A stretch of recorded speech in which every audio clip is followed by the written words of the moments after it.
Here's an extra special episode of Family Twist Podcast. It's just Corey.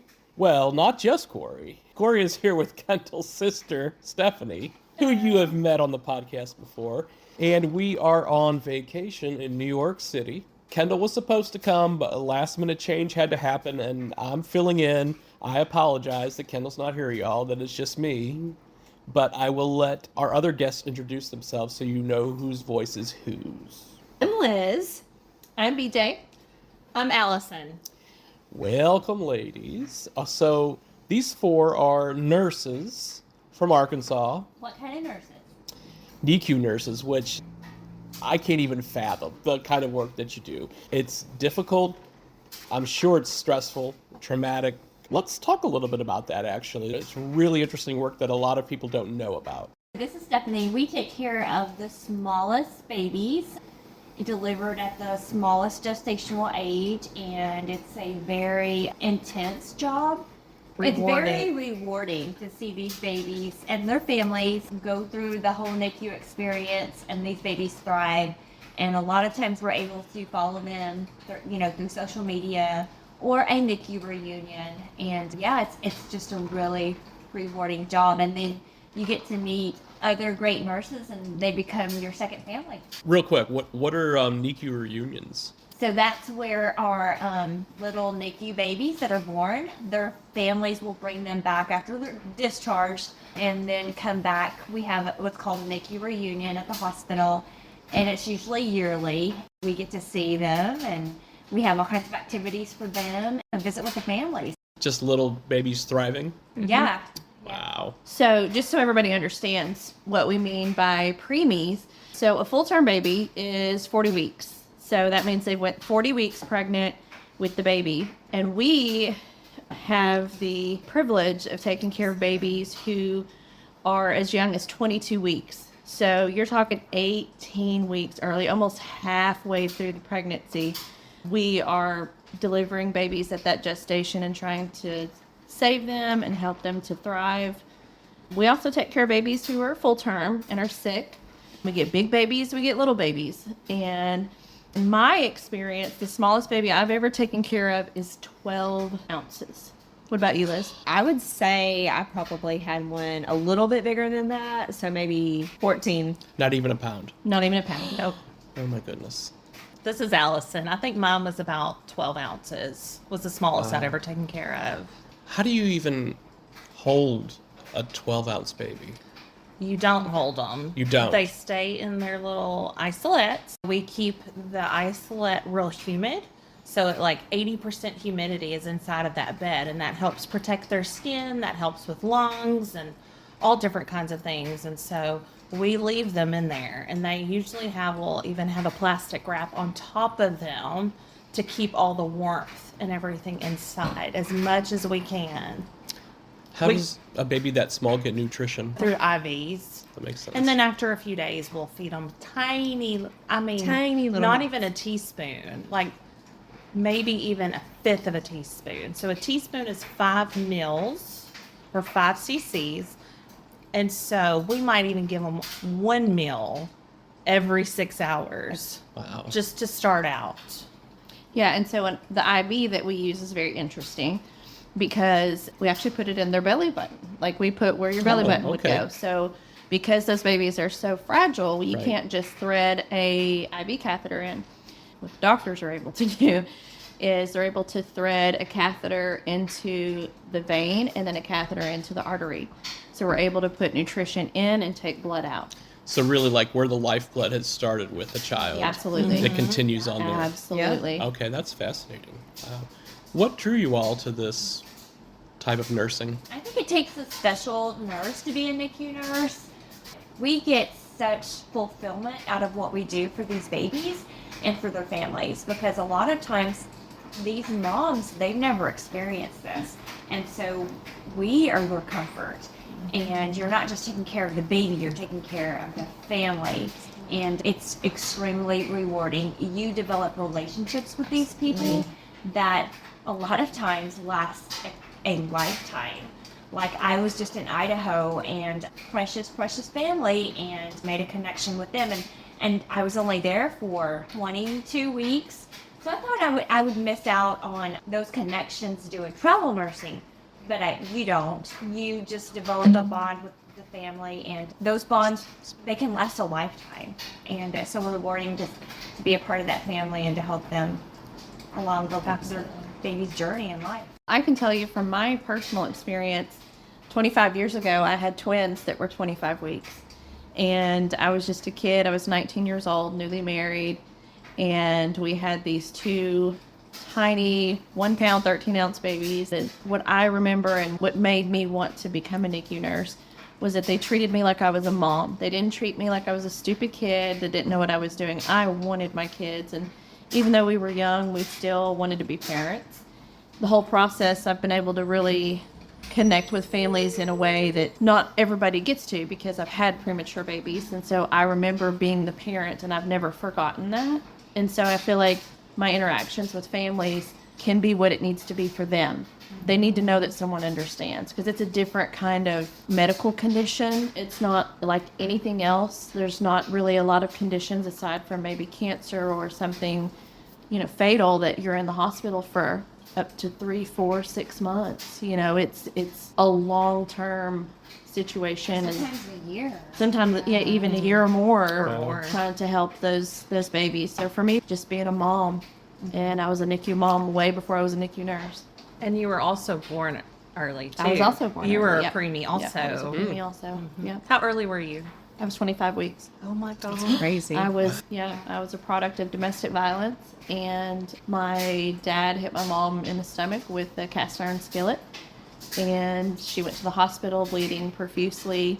They told her the baby was gone. They told her that the baby died, and so she was in a little triage room in the emergency room, and I came out, and I don't know how they saved me. I mean, that was in the 70s. I don't know how I got nutrition. I don't know how I got any of the things Oh my goodness. that we are able to provide for our babies now. But yeah, so it's just been different circumstances. But I mean, I kind of owe it to the NICU nurses and doctors that took care of me.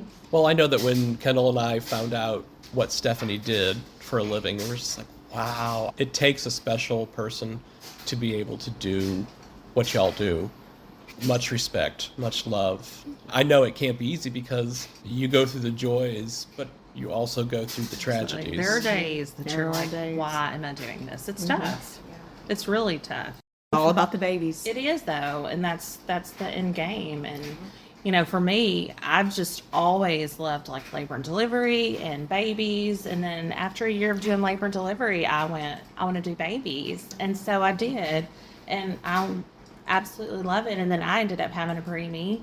My youngest was 2 months early, but my oldest, who's 20, was born 4 weeks early, but only weighed 4 pounds. Part of this podcast is Kendall's journey, and anyone who's been listening knows that Kendall found Stephanie on his mom's side, and they're like 2 peas in a pod. But I'm just curious, so how y'all met Stephanie and what your first impressions were. It's kind of crazy how I met Stephanie. She actually worked at a clinic that I took my twin girls to when they were babies, and then we started working together at the same hospital several years down the road later. And I mean, I just remembered Stephanie whenever she was our favorite nurse in the clinic when we would take our twins there. And then when I saw her at the hospital that we worked at together, I was so excited that I was getting to be a coworker with her. And I remember Liz's face, because when she would bring in her twin daughters, I would always say they are the cutest because they were like doll babies. And as soon as I seen Liz at the hospital, I recognized who she was. And she's a fabulous mom to her girl. Yeah, and we've become really, really, really good friends. And well, all of us have. But I think with nursing, you develop such strong connections with The these people you work nurses, and they are truly, truly your second family. And especially when we went through COVID, like we were in that hospital together, and I felt like no one knew what we were going through besides each other, because when I walked outside of the hospital doors, it was a different world.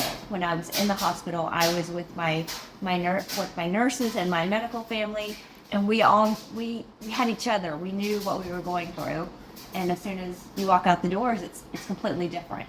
BJ, how did you meet Stephanie? I am going to be really sappy and just say that I do not remember my life without Stephanie in it. Oh, I just don't. I love her so much, and she's definitely been a source of comfort for me, and we've been through some really hard times, just thankfully not at the same time. She's had to hold me up, and I've had to hold her up. So I honestly don't even know how we met. I just know that she's just always been my friend. Allison, can you top that?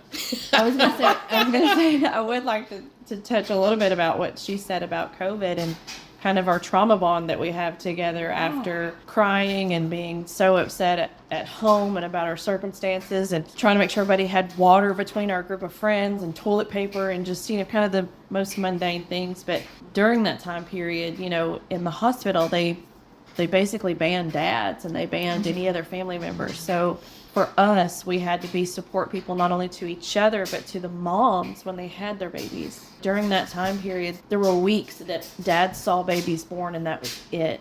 And so we were the support people trying to keep it together for ourselves and our friends and for those moms. One mom that I can think of has been such a friend because we had to be that for them and we had to be that support to keep them sane and to celebrate all the moments that the dads weren't even able to be there. All right, Allison, chime on in. Okay, I'm going to just ask for forgiveness first, okay? Oh, no. That's all you got to do. That's what I do. I don't remember. I've just known you worked there for so long. Yeah. And I remember, you were always super sweet, but we never, we weren't, super, we were just coworkers more than anything. Yeah.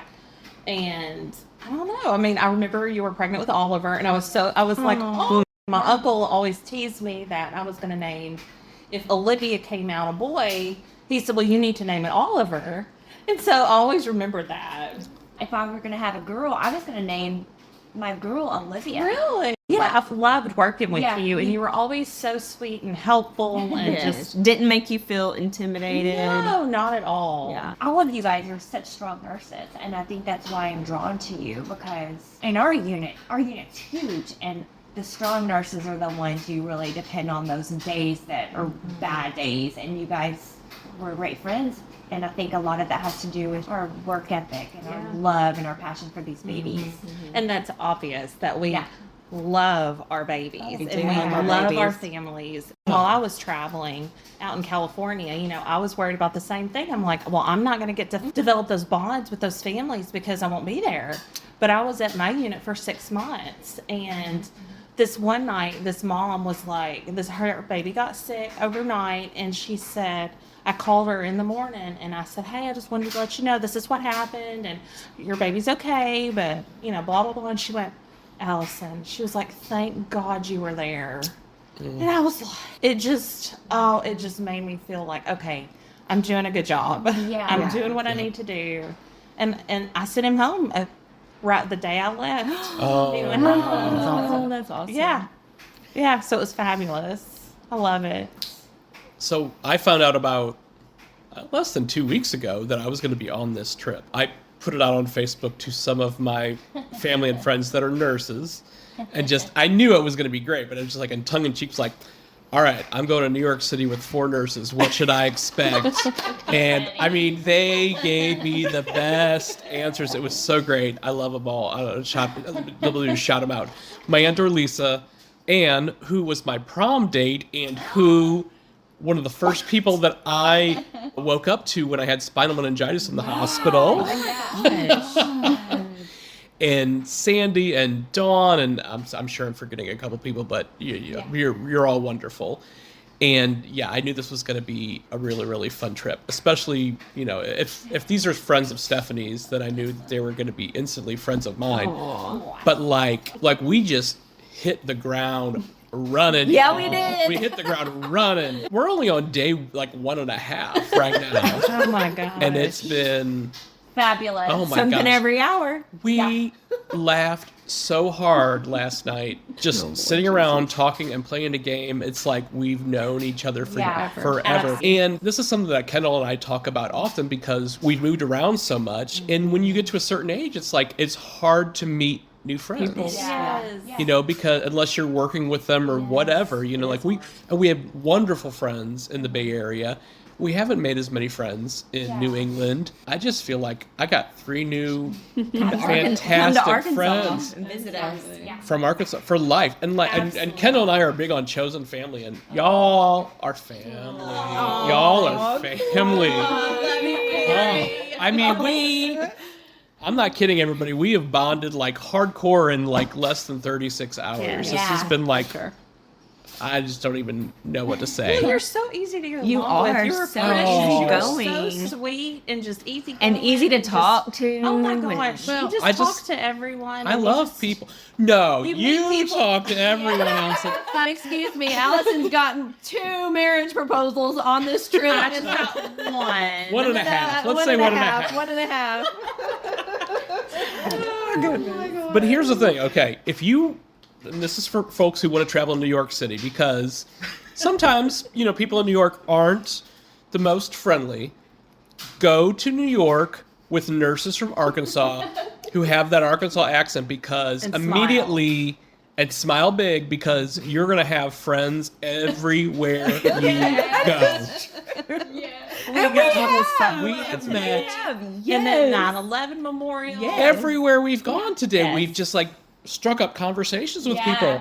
It's Allison, Locals. too. She Locals. makes them talk. Oh, yeah. And I love it. She pulls it out of them.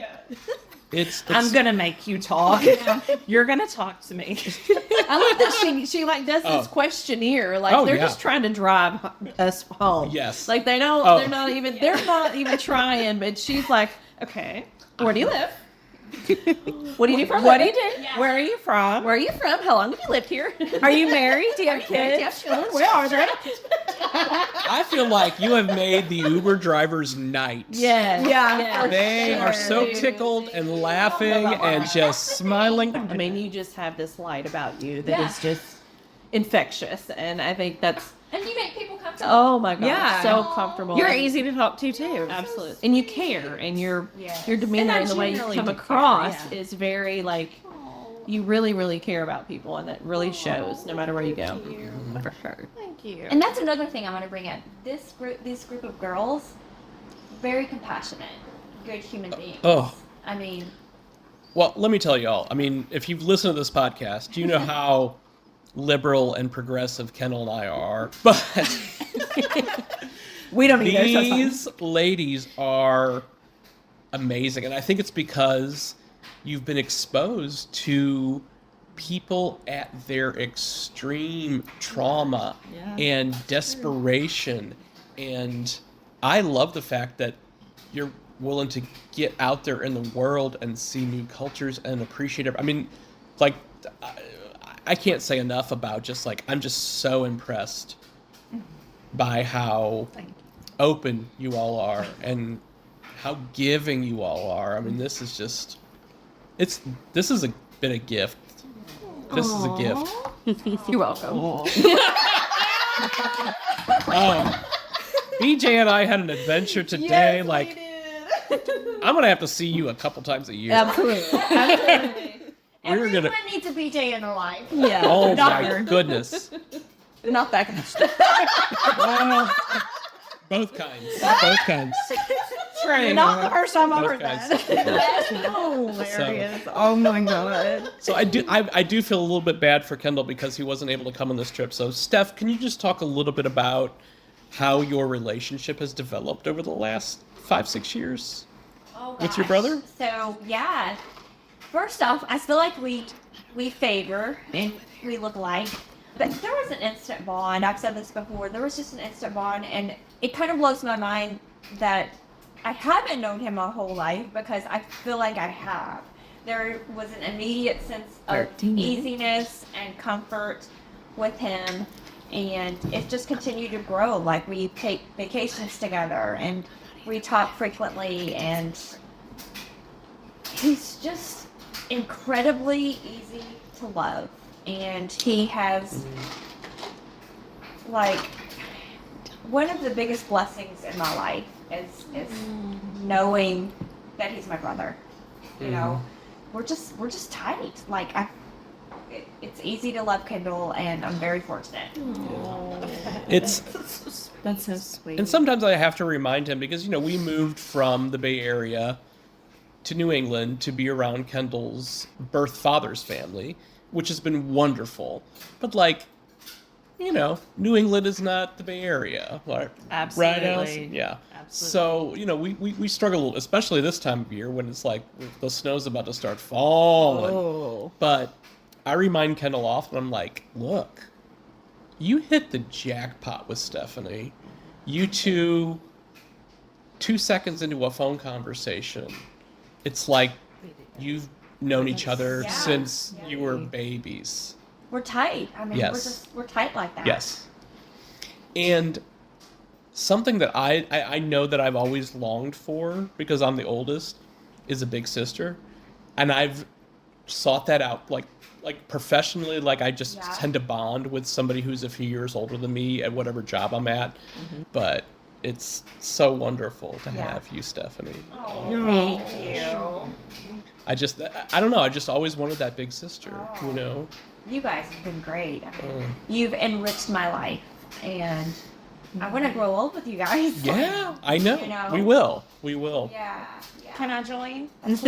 Yeah. Me too. Yes. My big goal was to build a commune in California with a lot of little houses where everybody, and then one big gathering place where we all get together on Sundays and cook together, and Oh my god. that is our lunch that is my today. dream. Like our family lunch today. Yes, exactly. That's the way it should be. That's my Oh, dream. there. That is my dream. I would come in a heartbeat. I Yeah. would totally be there. And adopt all the dogs. Every dog, every homeless dog in California Yes. is welcome on the commune. Yeah. Absolutely. Something I think is interesting is that, even though we're all different people and came from different circumstances, I think we try even harder to make sure that people feel accepted and loved because we've, at some point or another in our lives, not felt that way towards Yes. people, towards ourselves. Yes. And so when you talk about chosen family, I mean, that just rings true with me so much because, I had to, in my personal life, had to light a match and walk away, and I have no regrets. But, I don't ever want someone else to feel that way. Right. We've all been through things in our lives, and me personally, I mean, I dealt with not wanting to be alive at one point in my life, and it affected me in such a way that I never want someone else to feel that way. Right. And so I've tried to be a support person for anyone who is different or sad, or I want people to know they matter Yes. because I know I felt like I didn't matter Yeah. at one point. And so that chosen family is not about who can give you anything. It's that bond that we have of I see you Yes. and you matter. And I think it's not about gifts. It's not about we have to talk every day. It's I got you. And when you're not saying something, I know something's wrong. Or, Right. Yeah. Yeah. because we can have a great time. We laugh. We have a wonderful time. But I mean, like I said, we've all been through things that have made us need to reach out to other people. Absolutely. Well, they say blood is thicker than water, but we all have blood running through our veins, and who we find as family is family. And it's I don't think those, just because you might be quote unquote blood related, doesn't necessarily make those bonds any stronger than the people we find. That's true.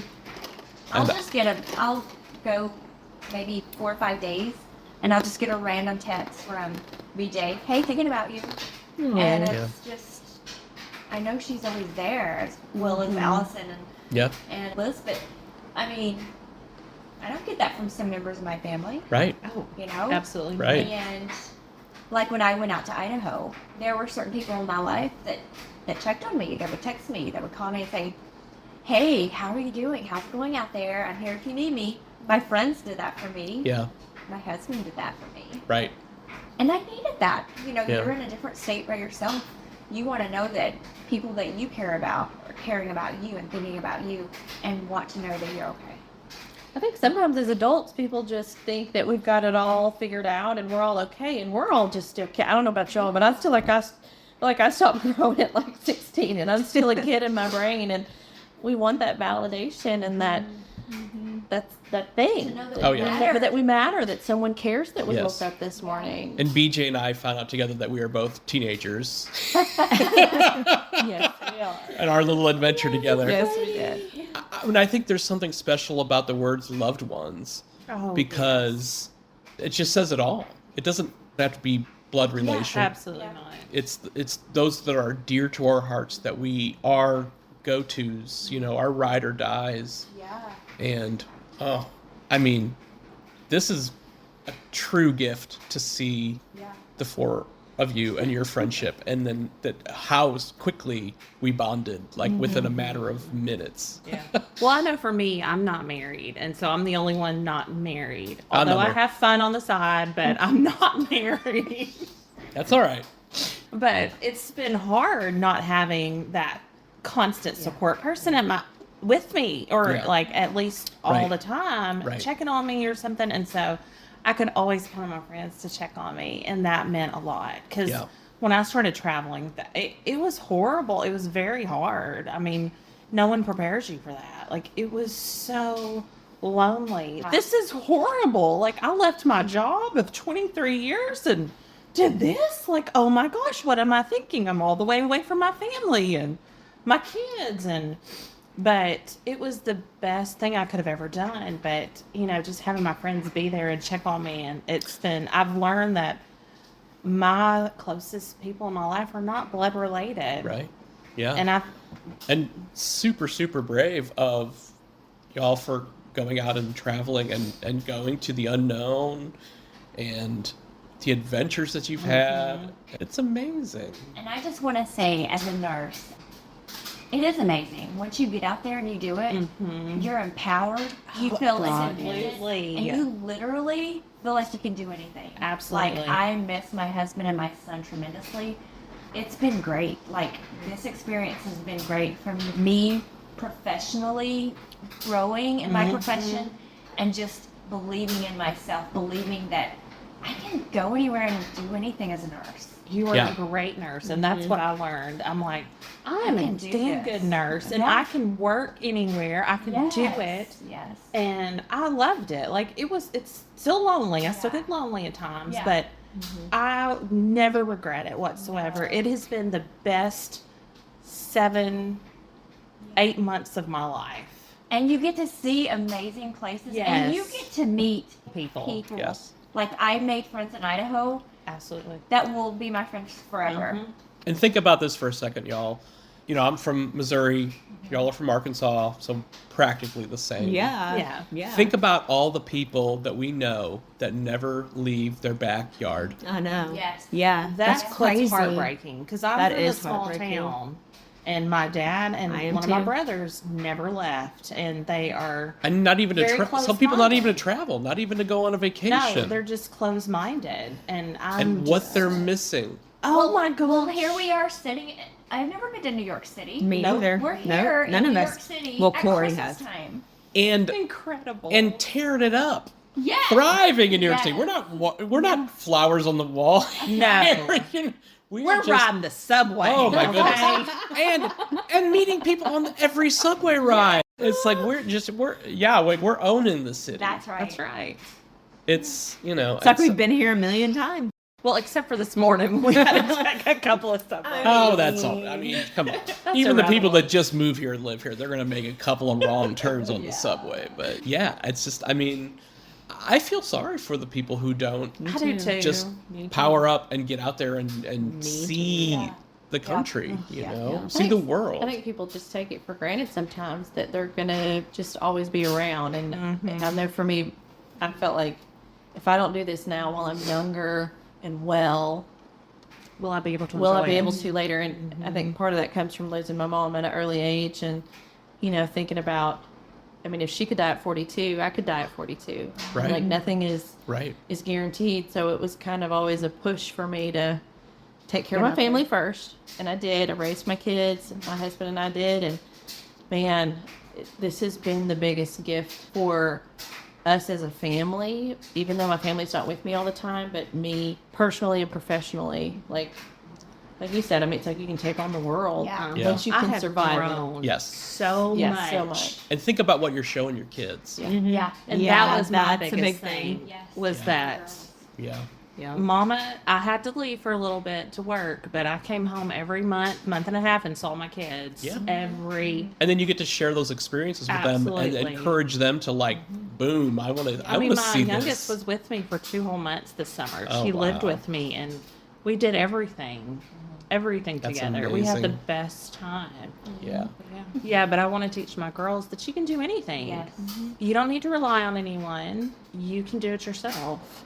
And that was the one thing my mom always told me, because she was miserable in her marriage and died unhappy. And that's a whole nother story. But, you know, I swore that I was not going to be that way. Yeah. I was And- not. And I'm sitting here with these ladies, and I have one son who's incredible, but these 3 girls right here are raising amazing, strong young women. Yes, Oh, yes. I'm so proud of them. Yes. Because that's what we need. Yes. We need to empower women. Absolutely. And these 3, my 3 friends here are doing that. Yes. This next generation of women are going to rule the world. Yes. Hell Yes. And we need it. Yes, We do. Yes, need we it. do. Yeah. We need kindness, love, and we need acceptance. Yes. And our And country is compassion. lacking that. Yes. Oh, yes. Well, respect for differences. We're okay. I'm okay that you're different from me. I'm okay that you Yes. may worship, you know, who you worship and steal how you steal and love who you love. That has nothing to do with me. My job is to respect you and to treat you like Yes. a human being. I don't have to agree necessarily with everything that everybody does, but that's what makes it so wonderful, is that we're all different and we don't have to be one certain way. And I feel like our generation growing up, it was, for girls anyway, it was the prize was to marry a guy, and if you were wanted by a guy, that made you special, and you become had a mama? and you had to be, you know, and become a Mhm. mom. And I have no regrets about it. Babe, I don't regret marrying you, and I don't regret having my children. But as a 44-year-old woman now, I'm thankful that my daughters didn't repeat the same way. Talk and kid and said a lot. Well, But well, I just like yesterday I was so just excited to have these conversations and hear how enlightened and how open these women are. That just, it gave me actually hope for the future. You know, Kendall and I are like, oh, what's going to happen next year? And this trip has given me hope. It's been so exciting. And to be raising your children that way, it's given me hope. So thank you for that. And we've got 3 more days of adventures, so stay tuned. There's more to come.